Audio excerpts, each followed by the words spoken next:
Hey, from Florida. I'm outside by my magnolia tree carcass. It went down. It's still pretty cool looking. Let's look at some of the stuff on this. It's pretty cool. What's that? It looks like an eye. So cool. Go all the way down. All the way up like a little dragon. I think that's pretty cool.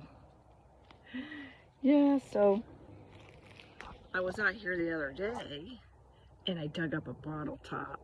It was really old too. It was a little small one. So I'm going to go research that bottle. It looks like one of those old medicine bottles. But I've been feeling a lot better today. Definitely the energy has shifted. Mercury in retrograde is gone. Thank you, Jesus. Because that was a total rough one. I mean, when I say it was rough, whew, I went to the ringer on that one. Couldn't sleep for days. Finally get some sleep. Just wanted to say, when you are alone and you get to meditate and really think about all the things that you didn't get to think about when you were in an abusive situation, narcissistic abuse, physical abuse, emotional abuse, mental abuse, verbal abuse, financial abuse. Believe me, I've gone through it all. And the one thing I've noticed is you can't focus anymore, because they literally, when you're getting tortured like that, you literally lose your identity, and you lose your focus. Your brain is like, what the hell is going on? And not only that, but the person that is doing this to you is acting like they're your God. And we all know that's not the truth. They want you miserable and knocked down so that they can keep you under their little thumb, do whatever they want to you. Don't let that happen. But when you're in this situation, what do? You're in a trauma bond. You can't even see it. People be going, you know, that's not normal. And you're just like, oh, you'll make up excuses for them. You'll make all kinds. They're tired. They just had a bad day. They commute for a long time, or multiple things. You can make up excuses for anything. I decided in life, you can make up an excuse about literally any form of abuse.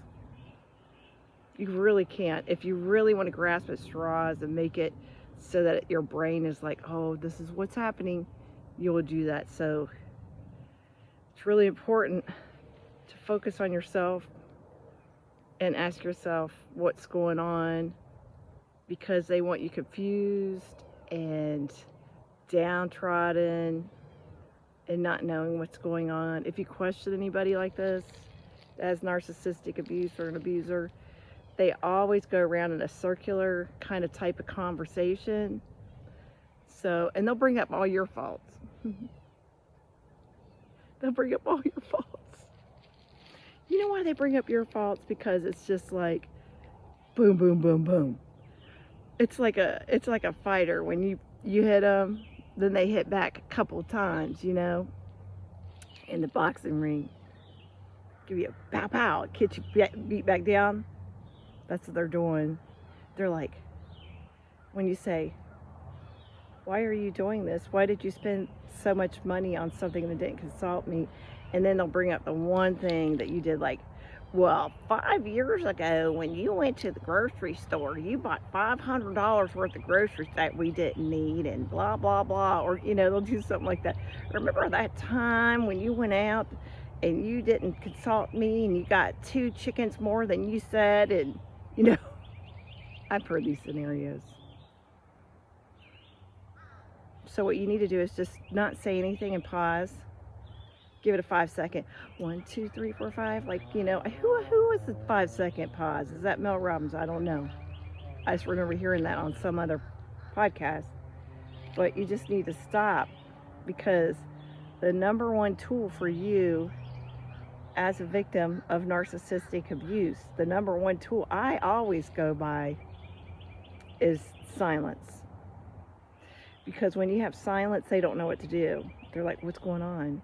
They want you to argue. They want you to fight. They want to get you all in the circle. Well, when you were 10 years old, you used to do this to me all the time, or, you know, it's just crazy. It's crazy how they can deflect the conversation back to you, and they can project all their weaknesses and all their insecurities onto you.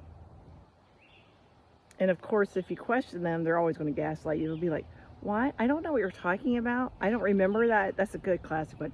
I don't know what you're talking about. I don't remember that. I think you're confused. I think you are just not really understanding what I'm saying. Okay, that's another one. What's the other one that they always do? I think you're crazy. And I was just joking. I was just joking when I said that. That's, oh, do you know how many times that I've heard that from a narcissist? I was just joking.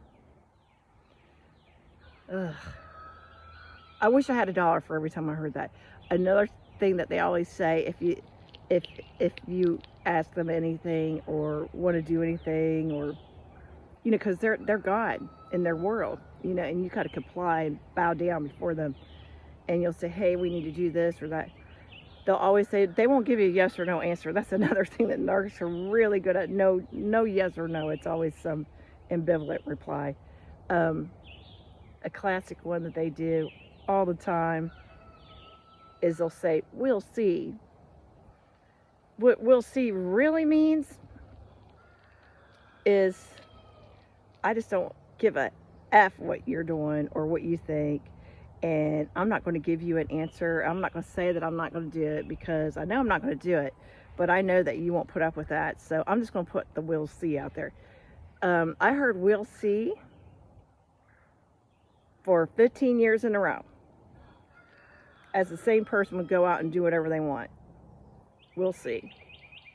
So one of my friends said we'll see to me the other day, and I was like, literally went to complex post-traumatic stress disorder, because it was like Pavlov's dog. I don't know if you studied that in psychology, where they keep ringing the bell when the dog gets the food, ringing the bell when the dog gets the food. That's kind of like we'll see to me, the trigger point.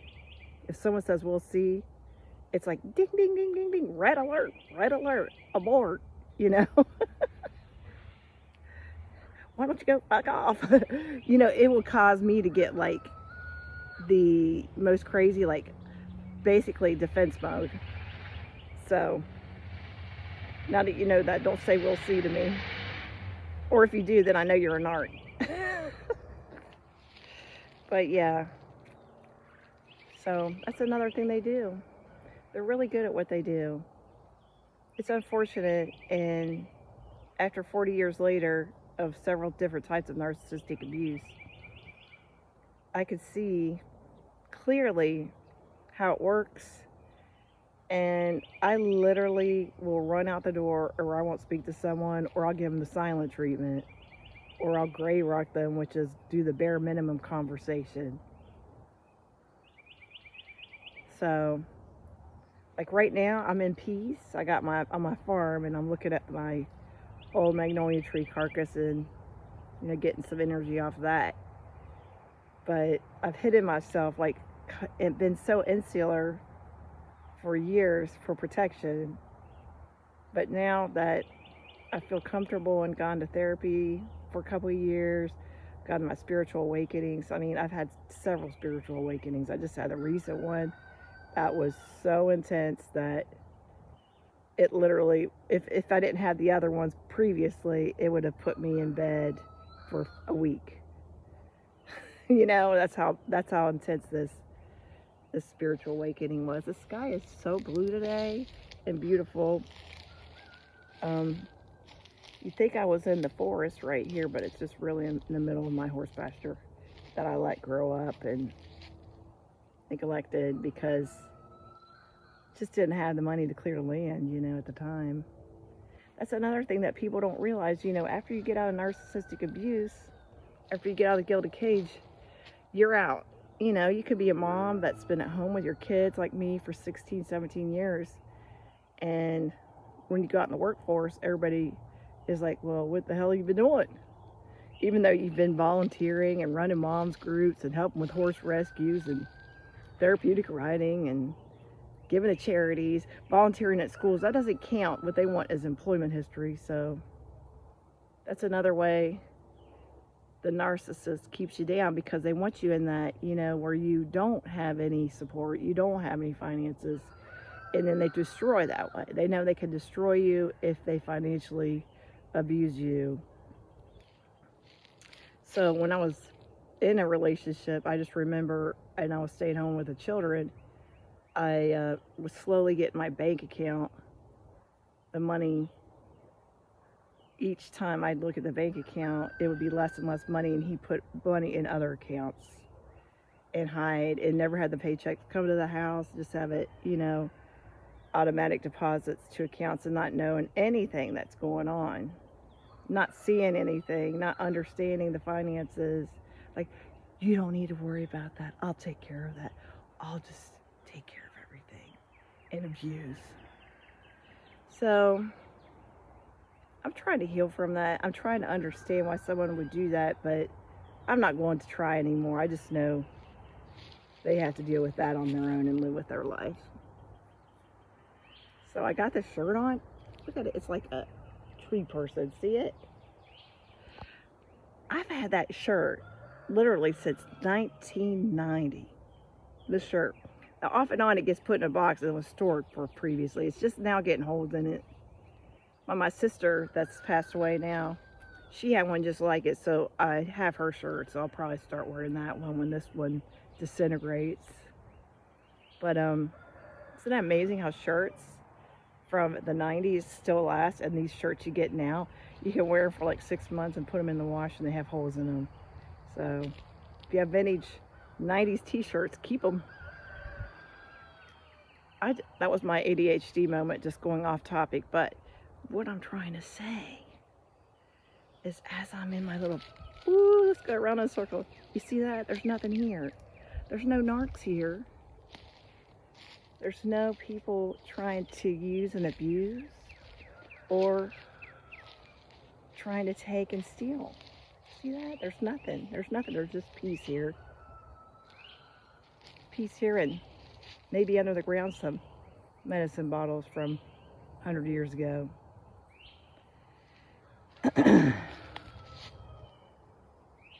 But what was I going to, I got off topic again, but what I was trying to say is, it takes time, it takes energy, and it takes a lot of soul searching and spiritual awakenings, and really putting the time into healing.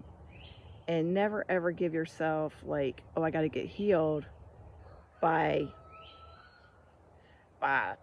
6 months from now, I'm going to get healed. Let me just tell you, it doesn't work that way. It's just like, you'll get parts of the narcissistic abuse taken away and you'll get healed, but I want to remind everyone, it goes in stages, and you'll get triggered a lot.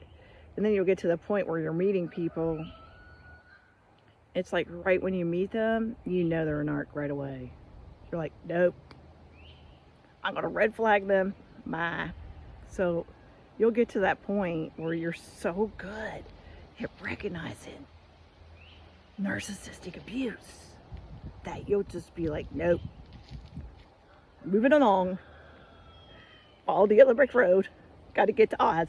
So just give yourself a little break. And if you can't deal with things, make your inner peace and go to the park. Maybe just sit in the woods for a little bit, or go in the water at the beach. That's even better. Water is very healing. Or go out on a windy day. Like, it's kind of windy. It's kind of picking up right now, just a little bit. And the energy from the wind is really picking up right now. And you can feel that, and it feels really good. Sick and tired of people and their little karmic lower vibrational energy.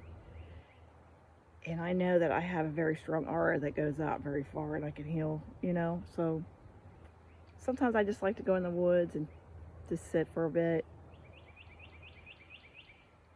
I think you should do that today if you can. I know that a lot of you live in high rises and apartments. I did for a long time myself. I was flying everywhere, and I was always in big cities and on planes, and just let's go, let's go, let's go, let's go, let's go, let's go, let's go.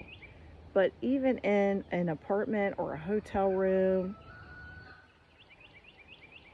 you could still find that inner peace and meditate and get you some plants to put around you, some flowers, get you some rocks that you find, put them in a bowl, get some of nature and bring it into your living quarters. Sometimes I feel really, like right now I'm getting an overwhelming feeling of it's like a peace, but it's also like the sadness too of realizing, and this is just boom, you can switch that quick when you're in abusive relationships. Like I feel right now very sad, like, and guilty and shameful that I let that happen for so long. But then I remember I was gaslighted, triangulated, and trauma bonded. Okay, now I'm good. You see how fast that goes? You could go in and out like that for a lot. Praying really, really helps. I pray to Jesus Christ of Nazareth, and it really helps. And if I get really, like, not feeling well, I'll call an Archangel Raphael to help me out. And if I wake up in the middle of the night with the demons, you know, from the past, I'll call an Archangel Michael. And then I get Archangel Gabriel to help me write the words and write out what I need to in my journals. So, call on the spirits of the woods, and everything has energy. The leaves, the sky, the earth, you know. Call upon it, get it. Get those elements of nature. We're far removed from it. And I hope that you get some peace today. I'm going to spread some peace and love. Pray for you. When I pray with Jesus Christ of Nazareth tonight, I'll pray for everyone. So, enjoy your day. Get some nature. Lots of love from Florida. And I will see you again soon.